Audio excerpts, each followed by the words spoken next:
Ayan na. Pinakulo ko uli. Di ba ga? Sumarap na siyang tingnan. Mainit pa siya, kaya maya-maya ko kakainin. Ayan na siya. Oh, nadudurog na yung mga taling niya. Di ba ga?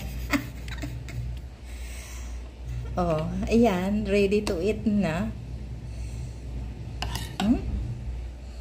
Yummy na. Yummy na ang aking tinutong. Instead na gata, yung boni milk nga nilagay ko. Kasi wala pong gata. Mainit lumabas. Ayan. Kain kayo. Almusal.